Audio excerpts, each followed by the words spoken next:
हे हे हे हे हे hello. बहुत बार मुझे ये क्वेश्चन पूछा जाता है कि स्टडी में कंसंट्रेशन नहीं बन रही, पढ़ाई करने वक्त ध्यान इधर उधर जा रहा है, डिस्ट्रैक्शन हो रही है। और मैं समझता हूं कि ये बहुत लोगों के साथ होता है कि जब पढ़ने बैठते हैं थोड़ी देर कंसंट्रेशन बनती है, उसके बाद ध्यान इधर उधर चले जाता है। बहुत बार अपनी बुक से ज्यादा सामने वाली दीवार इंटरेस्टिंग हो जाती है। सो इस वीडियो में मैं आपको दे रहा हूं 10 टिप्स जिसके साथ आप अपनी स्टडीज में, अपनी पढ़ाई में ज्यादा कंसंट्रेट कर पाओगे, ज्यादा मार्क्स ला पाओगे, which means better result, better career, better life. Point number 1, right time table. बहुत बार क्या होता है, हम एकदम जोश में आते हैं, बड़ा मोटिवेटेड हो जाते हैं और उस दिन सोचते हैं यार इस हफ्ते में ये सिलेबस, इस सब्जेक्ट का सिलेबस कंप्लीट कर लेना है, ये वाली पूरी बुक 3 दिन में खत्म कर लेनी है। पूरे जोश में, पूरी एनर्जी के साथ, पूरे एंथुसियाज्म के साथ टाइम टेबल बनाते हैं कि ये आज के दिन 4 घंटे लगातार बैठना है, कल भी 4 घंटे लगातार बैठना है, उसके बाद देखो मेरा सिलेबस कंप्लीट। फिर पहले दिन पूरे जोश के साथ बैठते हैं, थोड़ी देर बाद ध्यान इधर उधर जाता है, ध्यान भटकता रहता है और at the end of the day हमारा टारगेट पूरा नहीं हुआ होता। करते करते दूसरे दिन, तीसरे दिन के बाद जोश खत्म हो जाता है, मोटिवेशन खत्म हो जाती है और उसके बाद कई दिन बीत जाते हैं। सो इसका सोल्यूशन है think big but start small. अपना एम बड़ा रखो, अपना टारगेट बड़ा रखो, लेकिन पहले दिन एक छोटी शुरुआत करो। अपने माइंड को धीरे धीरे आदत डालो कंसंट्रेट करने की। अपने माइंड को धीरे धीरे कंडीशन करना होगा। पहले दिन हो सकता है सिर्फ 15-20 मिनट्स सोच के बैठो कि मुझे 20 मिनट्स लगातार बैठना है, उसके बाद I take a 10 minutes break, फिर 20 मिनट्स बैठूंगा, फिर 10 मिनट्स ब्रेक। सेकेंड डे उस स्पैन को बढ़ा दो, अगले दिन मुझे 30 मिनट्स कंटिन्यूअसली पढ़ाई करनी है, then I take a 10 minutes break. Next day 40 minutes करते करते आपको आदत पड़ जाएगी 1 और 2 आवर्स कंटिन्यूअसली बैठ के कंसंट्रेशन के साथ पढ़ाई करने की। अपने माइंड को धीरे धीरे उस आदत में लेके आना होगा। एकदम एक्सपेक्ट करेंगे वो नहीं होगा, उसके बाद हमारा जोश खत्म हो जाएगा। सेकंड पॉइंट जो आपको टाइम टेबल बनाने वक्त ध्यान में रखना होगा वो है पीक कंसंट्रेशन टाइम। हम सबकी बॉडी अलग अलग है, हम सबकी कंडीशनिंग अलग अलग है। हम सबका एक टाइम होता है दिन का जिसमें हमारी कंसंट्रेशन बेस्ट होती है। कोई अर्ली मॉर्निंग कंसंट्रेट ज्यादा कर पाता है, कोई रात को ज्यादा कंसंट्रेट कर पाता है, किसी के लिए evening is a better time, किसी के लिए afternoon is a better time. आपको देखना होगा आपके हिसाब से कौन सा टाइम ऐसा है जिसमें आपकी कंसंट्रेशन पीक पे रहती है। उस टाइम को अपने टाइम टेबल में स्टडी टाइम जरूर रखो, because that is the time जिसमें आप कम टाइम में ज्यादा पढ़ के अपना टाइम सेव कर पाओगे और बाकी एक्टिविटीज में भी अपना टाइम बांट पाओगे। Point number 2, sufficient sleep. अगर हमारी नींद पूरी नहीं होती तो हमारा रिएक्शन टाइम स्लो हो जाता है, हमारी बॉडी की एफिशिएंसी कम हो जाती है और माइंड की कंसंट्रेशन भी कम हो जाती है। आइडियली ऑन एन एवरेज हमारी बॉडी को 7 से 8 घंटे की नींद चाहिए। अगर आपकी नींद पूरी होगी तो आप क्लास में ज्यादा अटेंटिव रह पाओगे, जब आप पढ़ाई करने बैठोगे तो ज्यादा एब्जॉर्ब कर पाओगे।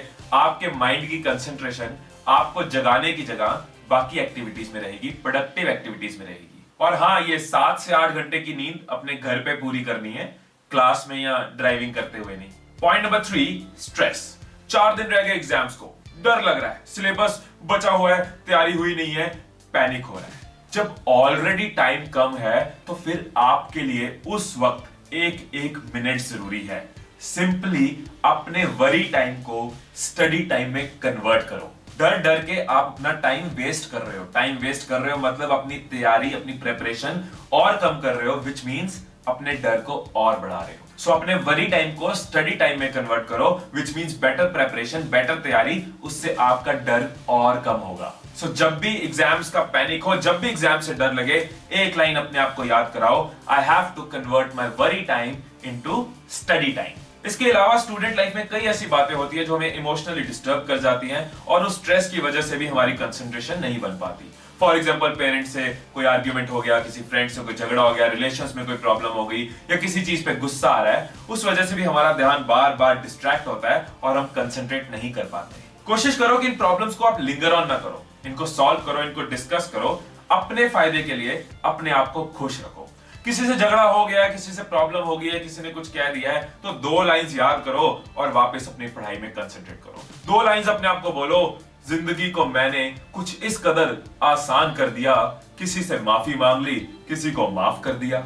सो अपने आप को लाइट रखो, स्ट्रेस फ्री रखो, खुश रखो, अपने मुंह पे एक स्माइल रखो, आपकी कंसंट्रेशन में फर्क पड़ेगा।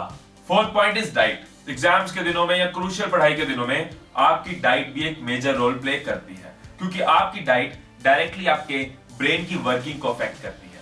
सो कुछ डूज बता रहा हूं जिसका आप अपनी डाइट में ख्याल रख सकते हैं। ग्रीन वेजिटेबल्स लो, येलो वेजिटेबल्स लो, होल फूड यानी कि अनप्रोसेस्ड और अनरिफाइंड फूड लो, नेचुरल शुगर यानी कि फ्रूट्स खा सकते हो, नट्स लीजिए यानी कि काजू, बादाम, पिस्ता। कोशिश करो अपने आप को हाइड्रेटेड रखो यानी कि रेगुलरली पानी पीते रहो, इन बिटवीन जूसेस भी ले सकते हो। और हाँ, एक ही बार में ज्यादा खाने से अच्छा है कि आप रेगुलर मील्स लो, यानी कि हर 3 घंटे बाद एक लाइट मील ले लिया। कुछ डोंट्स भी है जिनका आपको अपनी डाइट में ध्यान रखना होगा। व्हाइट ब्रेड अवॉइड करो, पोटैटोज अवॉइड करो, आर्टिफिशियल शुगर यानी कि टॉफीज एंड कैंडीज अवॉइड करो, और एग्जाम्स में फ्राइड से तो दूर रहो। और ये जो कॉफीज एंड एनर्जी ड्रिंक्स हैं, ये आपको इमीडिएट पुश तो दे देती है, लेकिन ज्यादा लेने से इनका रिवर्स इफेक्ट भी होता है। Point number 5, reward yourself. अपने आप को इंसेंटिव दो। खुद को बताओ कि अगर तूने 2 घंटे में ये वाला टास्क खत्म कर लिया, उसके बाद तुझे क्या रिवार्ड मिलने वाला है। अपना फेवरेट गाना सुना जाएगा, या अपने किसी फ्रेंड को कॉल की जाएगी, या अपनी फेवरेट गेम खेली जाएगी, या वॉक पे जाना है, या अपना कुछ फेवरेट खाना है। सो कोई भी ऐसा रिवार्ड, कोई भी ऐसी चीज, कोई भी ऐसा इंसेंटिव जिसके साथ आप अपने आप को टास्क पूरा करने पे शाबाशी दे सको। Point number 6, be ready. बहुत बार ऐसा होता है, पूरे जोश के साथ, पूरे मन के साथ पढ़ाई करने बैठते हैं, फिर याद आता है, ओ यार नोटबुक तो रह गई, नोटबुक, ओ यार पेन तो रह गया, फिर उठे, ओ यार मेरा तो वो स्केल रह गया, फिर बैठे। ऐसे कई बार उठने के साथ हम बार बार डिस्ट्रैक्ट होते हैं, और जो हमारा मूड बना होता है पढ़ाई करने का, उस मूड की बैंड बज जाती है। सो जब भी पढ़ाई करने बैठो, अपना पूरा सामान, अपनी नोटबुक्स और कुछ स्नैकिंग के लिए अपने पास रख सकते हो, पानी की बोतल पास रख सकते हो, ताकि बार बार आपको उठना ना पड़े। Point number 7, watch your environment. अपनी पढ़ाई में ज्यादा कंसंट्रेट करने के लिए आपको अपने आसपास कंसंट्रेशन वाला एनवायरनमेंट भी बनाना होगा। कोशिश करो कि डेस्क पे बैठ के पढ़ो, टेबल और चेयर के साथ पढ़ो इंस्टेड ऑफ बेड, क्योंकि बेड पे आपका माइंड और आपकी बॉडी का रिलैक्स करने का दिल कर पड़ता है। अगर आपके स्टडी एरिया में कुछ ऐसी आवाजें आ रही हैं जिनको आप अवॉइड नहीं कर सकते, जैसे कि पड़ोस वाले आंटी आ गए, उनकी आवाज आ रही है, बाहर से ट्रैफिक की आवाज आ रही है, डॉग्स की बार्किंग की आवाज आ रही है, और दूसरे रूम से टीवी की आवाज आ रही है, जब भी ऐसी कोई सिचुएशन हो जहां पे आप आवाजों को अवॉइड नहीं कर सकते, तो उसका सोल्यूशन है white noise. White noise sound एक यूनिफॉर्म साउंड है जो आपका ध्यान अलग अलग साउंड्स की जगह सिर्फ एक साउंड पे रखेगी और आपकी कंसंट्रेशन में हेल्प करेगी। इसको आप गूगल पे सर्च कर सकते हो, और इंटरनेट पे बहुत सारी साइट्स में ये फ्री अवेलेबल है। इसको डाउनलोड कर सकते हो। जब भी बाहर की आवाजें आ रही हो और आपका ध्यान इधर उधर लगा रही हो, हेडफोन्स लगाओ, व्हाइट नॉइज ऑन करो और अपनी पढ़ाई में कंसंट्रेट करो। एक और चीज का आपको ध्यान रखना होगा, वो है पढ़ाई के टाइम पे आपका सेलफोन और इंटरनेट की यूजेज। फोन को हम साइलेंट पे रख देते हैं, कई बार फोन को साइलेंट करके हम पास में रख देते हैं, लेकिन हर 4-5 मिनट बाद उसको हल्का सा ऑन करके, लाइट ऑन करके चेक करते हैं कि कोई नोटिफिकेशन तो नहीं आई। अब नोटिफिकेशन नजर आ गई तो चलो देख भी लेते हैं, व्हाट्सएप की नोटिफिकेशन, फेसबुक की नोटिफिकेशन। अब देख लिया तो चलो रिप्लाई भी कर देते हैं, रिप्लाई किया तो चलो एक और रिप्लाई आ गया। करते करते एट द एंड हम सोचते हैं, यार पढ़ने के लिए बैठे तो बहुत देर थे, लेकिन पढ़ाई कुछ खास हुई नहीं। सो पढ़ने के टाइम पे अगर इंटरनेट रिक्वायर्ड नहीं है तो इंटरनेट ऑफ कर दो। अपने फोन को आसपास नहीं, अपने फोन को अपने से दूर रखो कि मैं 2 घंटे के लिए पढ़ने बैठ रहा हूं, 2 घंटे फोन मेरी अलमीरा में रहेगा, ताकि जब हम फोन यूज करें तो फोन ढंग से यूज करें, जब पढ़ाई कर रहे हैं तो पूरी कंसंट्रेशन के साथ करें। Point number 8, have a why sheet. बहुत बार ऐसा होता है ना कि हम पढ़ने के लिए बैठे हैं और थोड़ी देर बाद हमें पता ही नहीं चलता हमारा ध्यान कहाँ उड़ा हुआ है, कुछ और ही सोच रहे होते हैं, डे ड्रीम कर रहे होते हैं, फैंटेसाइज कर रहे होते हैं, किसी और ही दुनिया में चले जाते हैं।